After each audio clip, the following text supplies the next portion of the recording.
Hello everyone, welcome back to medical brain YouTube channel. Okay, ಕೊನೆ ವಿಡಿಯೋದಲ್ಲಿ ನಾವು discussion ಮಾಡಿರೋದೇನಪ್ಪ ಅಂದ್ರೆ ಸೆಕ್ಷನ್ ಬಿ ಪೆಥಾಲಜಿ ಸಿಲೆಬಸ್ ಅನ್ನ ಡಿಸ್ಕಷನ್ ಮಾಡಿದ್ವಿ. ಸೊ ಈ ವಿಡಿಯೋದಲ್ಲಿ ನಾವು ಸೆಕ್ಷನ್ ಒಳಗಡೆ ಬರುವಂತಹ ಮೊದಲನೇ ಚಾಪ್ಟರ್ ಯಾವಪ್ಪ ಅಂದ್ರೆ ಯೂರಿನ್ ಅನಾಲಿಸಿಸ್ ಮತ್ತು ಎಕ್ಸಾಮಿನೇಷನ್ ಅಥವಾ ಆರ್ ಎಕ್ಸಾಮಿನೇಷನ್ ನೋಡೋಣ. ಅಂದ್ರೆ ಇದರ ಯೂರಿನ್ ಅನಾಲಿಸಿಸ್ ಅಂದ್ರೆ ಏನು, ಇಂಟ್ರೊಡಕ್ಷನ್ ನೋಡೋಣ, ಆಮೇಲೆ ಯೂರಿನ್ ಅನಾಲಿಸಿಸ್ ಅಂದ್ರೆ ನೋಡೋಣ. ಓಕೆ, ಸೊ ಪ್ರೀವಿಯಸ್ ವಿಡಿಯೋದಲ್ಲಿ ನಾವು ಡಿಸ್ಕಷನ್ ಮಾಡಿರೋದೇನಪ್ಪ ಅಂದ್ರೆ ಚಾಪ್ಟರ್ ಅಥವಾ ಸಿಲೆಬಸ್ ಅನ್ನ ನಾವು ಆಲ್ರೆಡಿ ಡಿಸ್ಕಷನ್ ಮಾಡಿದ್ವಿ. ಇವತ್ತು ನಾವು ಡೈರೆಕ್ಟ್ ಆಗಿ ಏನ್ ಮಾಡೋಣ, ಇಂಟ್ರೊಡಕ್ಷನ್ ನೋಡೋಣ. ಅಂದ್ರೆ ಯೂರಿನ್ ಅನಾಲಿಸಿಸ್ ಇಂಟ್ರೊಡಕ್ಷನ್ ನೋಡೋಣ. ನೋಡಿ, ಮೊದಲಿಗೆ clinical pathology is the diagnosis of the disease based on the laboratory analysis of the body fluids. ಅಂದ್ರೆ ನಾವು ಇಲ್ಲೇನ್ ಮಾಡ್ತೀವಿ ಅಂದ್ರೆ ಈ ಕ್ಲಿನಿಕಲ್ ಲ್ಯಾಬೊರೇಟರಿ ಒಳಗಡೆ ನಾವು ಆ ಒಂದು ಬಾಡಿ ಫ್ಲೂಯಿಡ್ಸ್ ಅನ್ನ ಏನ್ ಡಯಾಗ್ನೋಸ್ ಮಾಡ್ತೀವಲ್ಲ ಅದ್ರ ಮೇಲೆ ನಾವು ಡಿಸೀಸ್ ಗಳನ್ನ ಕಂಡುಹಿಡಿತೀವಿ. ಓಕೆ, ನೆಕ್ಸ್ಟ್ ಬರೋದೇನಪ್ಪ ಅಂದ್ರೆ ಯಾವ್ಯಾವ ಬಾಡಿ ಫ್ಲೂಯಿಡ್ಸ್ ಗಳನ್ನ ಎಕ್ಸಾಮಿನೇಷನ್ ಮಾಡ್ತೀವಿ ಅಂದ್ರೆ ಇಲ್ಲಿದೆ ನೋಡ್ರಿ. ಒಂದು ಬ್ಲಡ್ ಆಗಿರ್ಬೋದು, ಅಥವಾ ಯೂರಿನ್ ಆಗಿರ್ಬೋದು, ಅಥವಾ ಸ್ಟೂಲ್ ಆಗಿರ್ಬೋದು, ಅಥವಾ ಸ್ಪೂಟಮ್ ಆಗಿರ್ಬೋದು, ಅಥವಾ CSF ಆಗಿರ್ಬೋದು, ಅಥವಾ ಏನಪ್ಪಾ CSF. ಓಕೆ, ಆಮೇಲೆ ಏನಪ್ಪ ಅಂದ್ರೆ ಸಮಯನ್ ಆಗಿರ್ಬೋದು. ಇನ್ನಿತರೆ different type of body fluids ಗಳನ್ನ ನಾವು ಇಲ್ಲಿ ಎಕ್ಸಾಮಿನೇಷನ್ ಮಾಡ್ತೀವಿ. ಸೊ ಅದನ್ನ ನಾವು ಕಾಮನ್ ಆಗಿ ಈ ಸ್ಪೆಸಿಮೆನ್ ಗಳನ್ನ ನಾವು ಎಕ್ಸಾಮಿನೇಷನ್ ಮಾಡೋದ್ರಿಂದ ನಮಗೆ ಅಲ್ಲಿ ಅನಾಲಿಸಿಸ್ ಮಾಡೋದ್ರಿಂದ ಆ ಪ್ಯಾಥಾಲಜಿ ಲ್ಯಾಬ್ ಒಳಗಡೆ ನಮ್ಗೆ ಯಾವ ಸ್ಯಾಂಪಲ್ ಅನ್ನ ಕೊಟ್ಟಿರ್ತೀವಲ್ಲ, ಯಾವ ಸ್ಯಾಂಪಲ್ ಅನ್ನ ನಾವು ಪೇಷಂಟ್ ಇಂದ ಕಲೆಕ್ಟ್ ಮಾಡಿರ್ತೀವಲ್ಲ, ಸೊ ಆ ಸ್ಯಾಂಪಲ್ ಅನ್ನ ಎಕ್ಸಾಮಿನೇಷನ್ ಮಾಡೋದ್ರಿಂದ ಆ ಒಂದು ಸ್ಯಾಂಪಲ್ ಇನ ರಿಪೋರ್ಟ್ ಗಳನ್ನ ನಾವು ಡಿಸೀಸ್ ಗಳು ಏನೇನದ ಅನ್ನೋದನ್ನ ಐಡೆಂಟಿಫೈ ಮಾಡಬಹುದು. ಸೊ ಇಲ್ಲಿ ನೋಡ್ರಿ ಏನ್ ಕೊಟ್ಟಿದ್ದಾರೆ ಅಂದ್ರೆ ಬ್ಲಡ್ ಆರ್ ಯೂರಿನ್, ಸ್ಪೂಟಮ್ ಅಥವಾ ಸ್ಟೂಲ್ ಆಗಿರ್ಬೋದು, ಅಥವಾ ಆಮೇಲೆ CSF ಆಗಿರ್ಬೋದು, ಅಥವಾ ಸಮೈನ್ ಆಗಿರ್ಬೋದು, etcetera. The specimens commonly submitted for analysis in the clinical pathology laboratory. ಅಂದ್ರೆ ಇವೆಲ್ಲವನ್ನು ನಾವು ಏನ್ ಮಾಡ್ತೀವಿ ಅಂದ್ರೆ ಕ್ಲಿನಿಕಲ್ ಪ್ಯಾಥಾಲಜಿ ಲ್ಯಾಬೊರೇಟರಿ ಒಳಗಡೆ ಸಬ್ಮಿಟ್ ಮಾಡ್ತೀವಿ ಸ್ಯಾಂಪಲ್ ಗಳನ್ನ. ಸೊ ಇಲ್ಲಿಂದ ಏನಾಗ್ತದೆ ಅಂದ್ರೆ ನಾವು ಇವುಗಳಲ್ಲಿ ಏನೇನು ಎಕ್ಸಾಮಿನೇಷನ್ ಮಾಡಬಹುದು ಅಂದ್ರೆ ಒಂದು ಫಿಸಿಕಲ್ ಎಕ್ಸಾಮಿನೇಷನ್ ಮಾಡಬಹುದ್ರಿ, ಇನ್ನೊಂದು ಕೆಮಿಕಲ್ ಎಕ್ಸಾಮಿನೇಷನ್ ಮಾಡಬಹುದು, ಅಥವಾ ಸಿರಲಾಜಿಕಲ್ ಎಕ್ಸಾಮಿನೇಷನ್ ಮಾಡಬಹುದು, ಅಂಡ್ ಮೈಕ್ರೋಸ್ಕೋಪಿಕ್ ಎಕ್ಸಾಮಿನೇಷನ್ ಕೂಡ ಮಾಡಬಹುದು. ಇವು ಅಂದ್ರೆ ರೆಸ್ಪೆಕ್ಟಿವ್ ಟೆಸ್ಟ್ ಗಳನ್ನ ಅದೇ ರೀತಿ ಆ ಒಂದು ಟೆಸ್ಟ್ ಗಳನ್ನ ಏನು ಎಕ್ಸಾಂಪಲ್ ಟೆಸ್ಟ್ ನಾವು ಬ್ಲಡ್ ಮಾಡಿದ್ವಿ ಅಂದ್ರೆ ಏನ್ ಮಾಡಿದ್ವಿ ಅಂದ್ರೆ ಬ್ಲಡ್ ಒಳಗಡೆ ಸೆರಲಾಜಿಕಲ್ ಟೆಸ್ಟ್ ಕೂಡ ಮಾಡಬಹುದು, ಅಥವಾ ಯೂರಿನ್ ಮಾಡಿದ್ವಿ ಅಂದ್ರೆ ನಾವು ಎಕ್ಸಾಮಿನೇಷನ್ ಫಿಸಿಕಲ್ ಅದು ಮಾಡಬಹುದು, ಅಥವಾ ಕೆಮಿಕಲ್ ಅದನ್ನು ಮಾಡಬಹುದು, ಆಮೇಲೆ ಮೈಕ್ರೋಸ್ಕೋಪಿಕ್ ಎಕ್ಸಾಮಿನೇಷನ್ ಮಾಡಬಹುದು. ಸೊ ಈ ರೀತಿ ಪ್ರತಿಯೊಂದು ಸ್ಯಾಂಪಲ್ ಗಳಿಗೆ ರೆಸ್ಪೆಕ್ಟೆಡ್ ಸ್ಯಾಂಪಲ್ ಗಳಿಗೆ ಒಂದು ಟೆಸ್ಟ್ ಗಳನ್ನ ನಾವು ಪ್ರೊವೈಡ್ ಮಾಡ್ತೀವಿ. ಸೊ ಹಾಗಾಗಿ ಇಲ್ಲಿ ನೋಡ್ರಿ ಏನ್ ಹೇಳಿದಾರೆ ಅಂದ್ರೆ microscopic examination of the specimens are the carried out in the laboratory. ಅಂದ್ರೆ ಈ ಒಂದು ಸ್ಯಾಂಪಲ್ ನಾವು ಲ್ಯಾಬೊರೇಟರಿಗೆ ಸಬ್ಮಿಟ್ ಮಾಡೋದ್ರಿಂದ ಆ ಒಂದು ಟೆಸ್ಟ್ ಗಳನ್ನು ಮಾಡಿ ಆ ಪೇಷಂಟ್ ಗೆ ಆ ಸ್ಯಾಂಪಲ್ ಒಳಗಡೆ ಏನು ಡಿಸೀಸ್ ಐತೆ ಅನ್ನೋದನ್ನ ನಾವು ಕಂಡುಹಿಡಿಯಬಹುದು. ಓಕೆ, ಅದೇ ರೀತಿಯಾಗಿ ಇಲ್ಲಿ ಇನ್ನೊಂದು ಏನ್ ಬರ್ತದೆ ನೆಕ್ಸ್ಟ್ ಪಾಯಿಂಟ್ ಯೂರಿನ್ ಅನಾಲಿಸಿಸ್ ಒಳಗಡೆ. ಸೊ ಈಗ ನೆಕ್ಸ್ಟ್ ಬರೋದೇನಪ್ಪ ಅಂದ್ರೆ ನಮಗೆ ಯೂರಿನ್ ಅನಾಲಿಸಿಸ್ ಅನ್ನೋದು ಒಂದು ಟಾಪಿಕ್ ಬರ್ತದೆ. ಅಂದ್ರೆ ಈಗ ಇಂಟ್ರೊಡಕ್ಷನ್ ಐತೆ ನಮ್ಗೆ ಆ ಸ್ಯಾಂಪಲ್ ಒಳಗನ್ನ ಯಾವ ತರ ಕಲೆಕ್ಟ್ ಮಾಡ್ತೀವಿ, ಅಥವಾ ಏನ್ ಕಲೆಕ್ಟ್ ಮಾಡ್ತೀವಿ, ಯಾವ ಸ್ಯಾಂಪಲ್ ಕಲೆಕ್ಟ್ ಮಾಡ್ತೀವಿ, ಸ್ಯಾಂಪಲ್ ಕಲೆಕ್ಟ್ ಮಾಡಿದಾಗ ಏನ್ ಎಕ್ಸಾಮಿನೇಷನ್ ಮಾಡ್ತೀವಿ ನೋಡಿ ಇಂಟ್ರೊಡಕ್ಷನ್ ಒಳಗಡೆ. ಸೊ ಇಲ್ಲಿ ಯೂರಿನ್ ಅನಾಲಿಸಿಸ್ ಡೈರೆಕ್ಟ್ ಆಗಿ ಬರೋಣ ನಾವು. ಮೊದಲಿಗೆ urine is the most common specimen examine in the clinical pathology laboratory. ಅಂದ್ರೆ ಯೂರಿನ್ ಅನ್ನೋದು ಒಂದು ಮೋಸ್ಟ್ ಕಾಮನ್ ಸ್ಯಾಂಪಲ್. ಇದನ್ನ ನಾವೆಲ್ಲ ಯೂಸ್ ಮಾಡ್ತೀವಿ ಅಂದ್ರೆ ಪ್ಯಾಥಾಲಜಿ ಲ್ಯಾಬ್ ಒಳಗಡೆ ಎಕ್ಸಾಮಿನೇಷನ್ ಮಾಡ್ತೀವಿ. ಓಕೆ, ನೆಕ್ಸ್ಟ್ ಯೂರಿನ್ ಇಸ್ ಅಂದ್ರೆ ಯೂರಿನ್ ಯಾವ ತರ ಫಾರ್ಮೇಶನ್, ಎಲ್ ಫಾರ್ಮೇಶನ್ ಆಗುತ್ತೆ ನೋಡೋಣ. ಈಗ urine is formed by N kidneys. Okay, urine L formation ಆಗುತ್ತೆ ಅಂದ್ರೆ ಕಿಡ್ನಿ ಒಳಗಡೆ ಫಾರ್ಮೇಶನ್ ಆಗ್ತದೆ. ಓಕೆ, ನೆಕ್ಸ್ಟ್ ಏನಪ್ಪಾ ಅಂದ್ರೆ the body removes water and many harmful waste substances. ಅಂದ್ರೆ ಈ ಕಿಡ್ನಿ ಏನ್ ಮಾಡ್ತದೆ, ಬಾಡಿ ಏನ್ ಮಾಡ್ತದೆ ಅಂದ್ರೆ ಇದೇನ್ ಮಾಡ್ತದೆ ಅಂದ್ರೆ ವಾಟರ್ ಮತ್ತು ಹಾರ್ಮ್ಫುಲ್ ವೇಸ್ಟ್ ಸಬ್ಸ್ಟೆನ್ಸ್ ಗಳನ್ನ ನಮ್ಮ ಬಾಡಿಯಿಂದ ರಿಮೂವ್ ಮಾಡ್ತದೆ.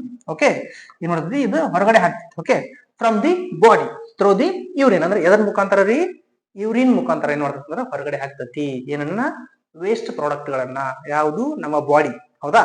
ಅದಕ್ಕೆ ಏನಂತೀವಿ ಅಂದ್ರೆ ನಾವು ಇಲ್ಲಿ this is the normally physiological process of the body. ಅಂದ್ರೆ ಇದೊಂದು ನಾರ್ಮಲ್ ಪ್ರೊಸೀಜರ್ ರೀ ಬಾಡಿ ಪೇಷಂಟ್ ಆಗಿರ್ಲಿ ಮನುಷ್ಯನೊಂದು ನಾರ್ಮಲ್ ಪ್ರೊಸೀಜರ್ ಇದೆ. ಅಂದ್ರೆ ನಮ್ಮ ಬಾಡಿಗೆ ಏನು ಡೈಜೆಸ್ಟ್ ಆಗ್ಬೇಕು, ಏನು ಯೂಸ್ ಆಗ್ಬೇಕು ಅದನ್ನ ಯೂಸ್ ಮಾಡ್ಕೊಂಡು ಅದೇನ್ ಮಾಡ್ತೈತಿ ನಮ್ಮ ಬಾಡಿ ವೇಸ್ಟ್ ಪ್ರಾಡಕ್ಟ್ ಗಳನ್ನ ಏನ್ ಮಾಡ್ತಂದ್ರ ಯೂರಿನ್ ಮುಖಾಂತರ ಅಥವಾ ಸ್ಟೂಲ್ ಮುಖಾಂತರ ಏನೋ ಹೊರಗಡೆ ಆಗ್ತೈತಿ. ಅದಕ್ಕೆ ಏನಂತೀವಿ ನಾವು ವೇಸ್ಟ್ ಪ್ರಾಡಕ್ಟ್ ಅಂತೀವಿ, ಬಾಡಿದು ವೇಸ್ಟ್ ಪ್ರಾಡಕ್ಟ್ ಅಂತೀವಿ. ಸೊ ಆ ತರ ಇದೆ ಬರ್ತಂತ ಇದೊಂದು ಫಿಸಿಯಾಲಜಿಕಲ್ ಪ್ರೊಸೀಜರ್ ಆಗಿರ್ತೈತಿ. ಸೊ ಅದೇ ಕಂಟಿನ್ಯೂ ಏನಪ್ಪಾ ಅಂದ್ರೆ ಇಲ್ಲಿ ಏನ್ ಮಾಡ್ತೀವಿ ನೋಡಿ, ಇಲ್ಲಿ ಒಂದೇನ್ ಕೊಟ್ಟಿದೆ ಅಂದ್ರೆ urine analysis provided mainly diagnostic and prognostic information on the condition like kidney disease ಆಗಿರ್ಬೋದು, ಅಥವಾ ಲಿವರ್ ಡಿಸೀಸ್ ಆಗಿರ್ಬೋದು, ಅಥವಾ ಮೆಟಬಾಲಿಕ್ ಡಿಸಾರ್ಡರ್ಸ್ ಆಗಿರ್ಬೋದು. ಸೊ ಇಲ್ಲಿ ಏನ್ ಹೇಳಿದ್ದಾರೆ ಅಂದ್ರೆ ಇವರು ಯೂರಿನ್ ಅನಾಲಿಸಿಸ್ ಅನ್ನೋದು ನಾವು ಯೂರಿನ್ ಅನಾಲಿಸಿಸ್ ಮಾಡಿದ್ಮೇಲೆ ಡಯಾಗ್ನೋಸಿಸ್ ಮಾಡಿದ್ಮೇಲೆ ಅಥವಾ ಪ್ರೋಗ್ನೋಸಿಸ್ ಮಾಡಿದ್ಮೇಲೆ ನಮಗೆ ಏನ್ ಕಂಡು ಹಿಡಿತಿರುತ್ತೆ, ಏನನ್ನ ಕಂಡು ಹಿಡಿಬಹುದು ಅಂದ್ರೆ ನಾವು ಏನ್ ಇನ್ಫಾರ್ಮೇಶನ್ ಸಿಗುತ್ತೆ, ನಮ್ಗೆ ಏನ್ ಇದ್ರ ಬಗ್ಗೆ ಡೀಟೇಲ್ಸ್ ಸಿಗುತ್ತೆ ಅಂದ್ರೆ ಒಂದು ನಮ್ಗೆ ಕಿಡ್ನಿ ಡಿಸೀಸ್ ಐತೆ ಅನ್ನೋದನ್ನ ನೋಡ್ತೀವಿ. ಹೌದಾ, ಕಿಡ್ನಿ ಡಿಸೀಸ್ ಅದಾವೆಲ್ಲ ನೋಡ್ತೀವಿ. ಆಮೇಲೆ ಲಿವರ್ ಡಿಸೀಸ್ ಏನಾದ್ರು ಇದೆಯಾ ಅಂತ ನೋಡ್ತೀವಿ. ಹೌದಾ, ಆಮೇಲೆ ಏನಾದ್ರು ಮೆಟಬಾಲಿಕ್ ಡಿಸಾರ್ಡರ್ಸ್ ಏನಾದ್ರು ಇದಾವ ಅಂತ ನೋಡ್ತೀವಿ. ಅಥವಾ ಇನ್ ಕೇಸ್ ಯೂರಿನ್ ಏನಾದ್ರು ಬರ್ಲಿಲ್ಲ ಅಥವಾ ಯೂರಿನ್ ಬರ್ಬೇಕಾದ್ರೆ ಏನೋ ಸಮಸ್ಯೆ ತ್ರಾಸ ಆಗ್ತಿತ್ತು ಅನ್ನೋದಾಗ ಅಲ್ಲಿ ಅಂತಂದ್ರೆ ಏನಾದ್ರೂ ಈ ಪೇಷಂಟಿಗೆ ಏನಾಗಿರ್ತತಿ, ಯೂರಿನರಿ ಟ್ರ್ಯಾಕ್ ಇನ್ಫೆಕ್ಷನ್ ಆಯ್ತು ಅನ್ನೋದನ್ನ ಕಂಡುಹಿಡಿತೀವಿ ಇಲ್ಲಿ. ಹೌದಾ, ಸೊ ಈ ತರ ಏನ್ ಮಾಡ್ತೀವಿ ಅಂದ್ರೆ ಯೂರಿನರಿ ಟ್ರ್ಯಾಕ್ ಇನ್ಫೆಕ್ಷನ್ ಅಥವಾ ಪ್ಯಾರಾಸಿಟಿಕ್ ಇನ್ಫೆಕ್ಷನ್ ಆಗಿರ್ಬಹುದು. ಈ ತರ ನಾವು ಏನ್ ಮಾಡ್ತೀವಿ, ಇಂಥ ಡಿಸೀಸ್ ಗಳು ಅದಾವ ಏನೋ ಅನ್ನೋದನ್ನ ಕಂಡುಹಿಡಿತೀವಿ. ಯಾವಾಗಂದ್ರೆ ಈ ಯೂರಿನ್ ಅನ್ನ ನಾವು ಅಂದ್ರೆ ಪೇಷಂಟ್ ಯೂರಿನ್ ಅನ್ನ ಎಕ್ಸಾಮಿನೇಷನ್ ಮಾಡಿದಾಗ, ಎಕ್ಸಾಂಪಲ್ ಕೆಮಿಕಲ್ ಎಕ್ಸಾಮಿನೇಷನ್ ಆಗಿರ್ಲಿ, ಫಿಸಿಕಲ್ ಎಕ್ಸಾಮಿನೇಷನ್ ಆಗಿರ್ಲಿ, ಮೈಕ್ರೋಸ್ಕೋಪಿಕ್ ಎಕ್ಸಾಮಿನೇಷನ್ ಆಗಿರ್ಲಿ, ಈ ತರ ಮಾಡೋದ್ರಿಂದ ಏನಾಗುತ್ತೆ ಅಂದ್ರೆ ನಮಗ ಆ ಪೇಷಂಟಿಗೆ ಏನಾದ್ರೂ ಡಿಸೀಸ್ ಇದೆಯಾ, ಎಕ್ಸಾಂಪಲ್ ಕಿಡ್ನಿ ಡಿಸೀಸ್ ಆಗಿರ್ಬೋದ್ರಿ, ಲಿವರ್ ಡಿಸೀಸ್ ಆಗಿರ್ಬೋದು, ಅಥವಾ ಮೆಟಬಾಲಿಕ್ ಡಿಸಾರ್ಡರ್ಸ್ ಆಗಿರ್ಬೋದು, ಅಥವಾ ಯೂರಿನರಿ ಟ್ರ್ಯಾಕ್ ಇನ್ಫೆಕ್ಷನ್ ಆಗಿರ್ಬೋದು. ಈ ತರ ಏನಾದ್ರು ಡಿಸೀಸ್ ಇದೆಯಾ ಅನ್ನೋದನ್ನ ಕಂಡುಹಿಡಿಯಲಿಕ್ಕೆ ನಮ್ಗೆ ಬಹಳ ಅನುಕೂಲ ಆಗ್ತದೆ. ಓಕೆ, ನೆಕ್ಸ್ಟ್ ಏನ್ ಹೇಳಿದಾರೆ ಅಂದ್ರೆ ಅವರು ಪ್ಯಾರಾಸಿಟಿಕಲ್ ಇನ್ಫೆಕ್ಷನ್ ಕೂಡ ನೋಡ್ತೀವಿ, ಅಂದ್ರೆ ಜಂತು ಅಥವಾ ಏನೋ ವರ್ಮ್ಸ್ ಇನ್ಫೆಕ್ಷನ್ ಆಗಿರ್ಬೋದು, ಆತರ ಏನಾದ್ರು ಇದೆಯಾ ಅಂತ ನೋಡ್ತೀವಿ. Okay, next in this condition ಅಥವಾ ಇನ್ ಎಡಿಷನ್ ಅಥವಾ ಇನ್ನೊಂದು ಏನಪ್ಪಾ ಅಂದ್ರೆ ಏನ್ ಮಾಡ್ತದ, ಯೂರಿನ್ ಇಂದ ಇದು ಓನ್ಲಿ ಫೀಮೇಲ್ಸ್ ಮಾತ್ರ.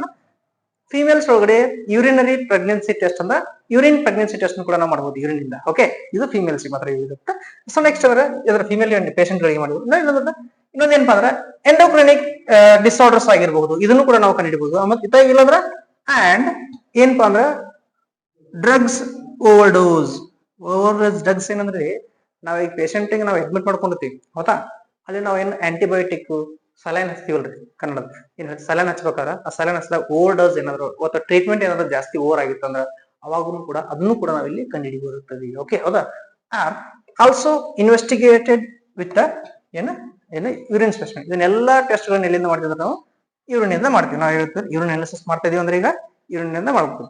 ಎಕ್ಸಾಂಪಲ್ ನೋಡ್ರಿ ಏನ್ಬಿಟ್ಕೋರಿ, ಯೂರಿನ್ ಅನಾಲಿಸಿಸ್ ಮಾಡೋದ್ರಿಂದ ಅಂದ್ರೆ ಡಯಾಗ್ನೋಸಿಸ್ ಮಾಡೋದ್ರಿಂದ ಏನಾಗತ್ತಿ ಅಥವಾ ಪ್ರೋಗ್ನೋಸಿಸ್ ಮಾಡೋದ್ರಿಂದ ಏನಾಗುತ್ತೆ, ನಮಗ ಪೇಷಂಟ್ ಒಳಗಡೆ ಏನೇನು ಡಿಸೀಸ್ ಐತಿ, ಹೌದಾ, ಏನೇನ್ ಡಿಸೀಸ್ ಇದನ್ನ ಕಂಡುಹಿಡಿತೀವಿ. ಒಂದು ಎಕ್ಸಾಂಪಲ್ ಏನ್ ಹೇಳಿದೆ ನಿಮ್ಗೆ ನಾವು, ಇದು ಒಂದ್ ವೇಳೆ ಕಿಡ್ನಿ ಡಿಸೀಸ್ ಆಗಿರ್ಬೋದು, ಅಥವಾ ಲಿವರ್ ಡಿಸೀಸ್ ಆಗಿರ್ಬೋದು, ಅಥವಾ ಮೆಟಬಾಲಿಕ್ ಡಿಸಾರ್ಡರ್ ಆಗಿರ್ಬೋದು, ಅಥವಾ ಯೂರಿನರಿ ಟ್ರ್ಯಾಕ್ ಇನ್ಫೆಕ್ಷನ್ ಕೂಡ ಆಗಿರ್ಬೋದು, ಅಥವಾ ಇನ್ನೊಂದೇನಪ್ಪ ಅಂದ್ರೆ ಪ್ಯಾರಾಸಿಟಿಕ್ ಇನ್ಫೆಕ್ಷನ್ ಕೂಡ ಆಗಿರ್ಬೋದು. ಈ ತರ ಡಿಸೀಸ್ ಗಳನ್ನ ಅಥವಾ ಇನ್ನೊಂದೇನಪ್ಪ ಅಂದ್ರೆ ನಾವು ಮೇನ್ ಆಗಿ ಪ್ರೆಗ್ನೆನ್ಸಿ ಟೆಸ್ಟ್ ಗಳನ್ನ ಯೂರಿನರಿ ಪ್ರೆಗ್ನೆನ್ಸಿ ಟೆಸ್ಟ್ ಅಂತೀವಿ. ಫೀಮೇಲ್ ಒಳಗಡೆ ಪ್ರೆಗ್ನೆನ್ಸಿ ಕನ್ಸ್ಯೂಮ್ ಆಗಿದಾರೋ ಇಲ್ಲೋದನ್ನ ಅದನ್ನ ಕನ್ಸ್ಯೂಮ್ ಆಗಿರೋದಲ್ಲ ಅನ್ನೋದನ್ನ ಕಂಡುಹಿಡಿಬೇಕಾದ್ರೆ ಯೂರಿನ್ ಪ್ರೆಗ್ನೆನ್ಸಿ ಟೆಸ್ಟ್ ಮಾಡ್ತೀವಿ. ಸೊ ಆಮೇಲೆ ಎಂಡೋಕ್ರಿನಿಕಲ್ ಡಿಸಾರ್ಡರ್ಸ್ ಕೂಡ ನೋಡ್ತೀವಿ. ಆಮೇಲೆ ಡ್ರಗ್ಸ್ ಗಳು ಅಂದ್ರೆ ಮೆಡಿಸಿನ್ ಗಳು ಏನಾದ್ರು ಓವರ್ ಡೋಸ್ ಆಗಿದಾವು, ಅಥವಾ ಟ್ರೀಟ್ಮೆಂಟ್ ಕೊಡ್ಬೇಕಾದ್ರೆ ಪೇಷಂಟ್ಗೆ ಆಂಟಿಬಯೋಟಿಕ್ಸ್ ಏನಾದ್ರು ಹೈ ಆಗಿದಾವು, ಅಥವಾ ಯೂರಿನ್ ಏನಾದ್ರು ಅಲ್ಲಿ ಉರಿ ಬರ್ತಾ ಇದ್ರು, ನನಗೆ ನೀಲಿ ಹಳದಿ ಬರಾಕತ್ತ ಯೂರಿನ್ ಅಂತವ್ ಏನಾದ್ರು ಓವರ್ ಡೋಸ್ ಆದಾಗ ಕೂಡ ಏನು ಡಿಸಾರ್ಡರ್ಸ್ ಬರ್ತಾವು. ಸೊ ಅದನ್ನು ಕೂಡ ಇಲ್ಲಿ ಐಡೆಂಟಿಫಿಕೇಶನ್ ಮಾಡ್ತೀವಿ. ಸೊ ಇವನ್ನೆಲ್ಲ ನಾವೇನ್ ಮಾಡ್ತೀವಿ, ಯೂರಿನ್ ಒಳಗಡೆ ಯೂರಿನ್ ಸ್ಪೆಸಿಮೆನ್ ಒಳಗಡೆ ನಾವೇನ್ ಮಾಡಿದ್ರು ಎಕ್ಸಾಮಿನೇಷನ್ ಮಾಡ್ಬೋದು. ಸೊ ಇದಾಗಿತ್ತು ಕಂಪ್ಲೀಟ್ ನಮಗ ಯೂರಿನ್ ಅನಾಲಿಸಿಸ್ ಅನ್ನ ಹೆಂಗ್ ಮಾಡ್ತೀವಿ, ಅಥವಾ ಯೂರಿನ್ ಯಾವ್ಲಿಂದ ಫಾರ್ಮೇಶನ್ ಆಕತಿ ಒಂದೇದು, ಯೂರಿನ್ ಏನೇನು ವೇಸ್ಟ್ ಪ್ರಾಡಕ್ಟ್ ಇರ್ತೈತಿ ಅನ್ನೋದನ್ನ ನೋಡ್ತೀವಿ. ಆಮೇಲೆ ಯೂರಿನ್ ಎಕ್ಸಾಮಿನೇಷನ್ ಮಾಡೋದ್ರಿಂದ ನಾವು ಏನೇನು ಕಂಡುಹಿಡಿಬಹುದು, ಎಕ್ಸಾಂಪಲ್ ಕಿಡ್ನಿ ಡಿಸೀಸ್ ಆಗಿರ್ಬೋದು, ಲಿವರ್ ಡಿಸೀಸ್ ಆಗಿರ್ಬೋದು, ಮೆಟಬಾಲಿಕ್ ಡಿಸಾರ್ಡರ್ ಆಗಿರ್ಬೋದು, ಇದರ ಡಿಸೀಸ್ ಗಳನ್ನ ಕಂಡುಹಿಡಿಯೋದಕ್ಕೆ ಯೂರಿನ್ ಎಕ್ಸಾಮಿನೇಷನ್ ಮಾಡ್ತೀವಿ ನಾವು. ಸೊ ಇದಾಗಿತ್ತು ಕಂಪ್ಲೀಟ್ ಯೂರಿನ್ ಇಂಟ್ರೊಡಕ್ಷನ್ ಅಥವಾ ಯೂರಿನ್ ಅನಾಲಿಸಿಸ್ ಆಗಿರ್ತೈತಿ. ಸೊ ನೆಕ್ಸ್ಟ್ ವಿಡಿಯೋದಲ್ಲಿ ನಾವು ಯೂರಿನ್ ಫಾರ್ಮೇಶನ್ ಹೆಂಗ್ ಆಗ್ತದೆ ಅನ್ನೋದನ್ನ ನೋಡ್ತೀವಿ. ಸೊ ಇಲ್ಲಿವರೆಗೂ ನಮ್ಮ ವಿಡಿಯೋ ನೋಡೋದಕ್ಕೆ thank you so much. And ಈ ವಿಡಿಯೋನ ನೀವು ಕಂಪ್ಲೀಟ್ ಆಗಿ ನೋಡಿ, ಆಮೇಲೆ ನಮ್ಮ ಚಾನಲ್ ನ ಸಬ್ಸ್ಕ್ರೈಬ್ ಮಾಡಿ, medical brain YouTube channel. So thank you for watching this video. Thank you.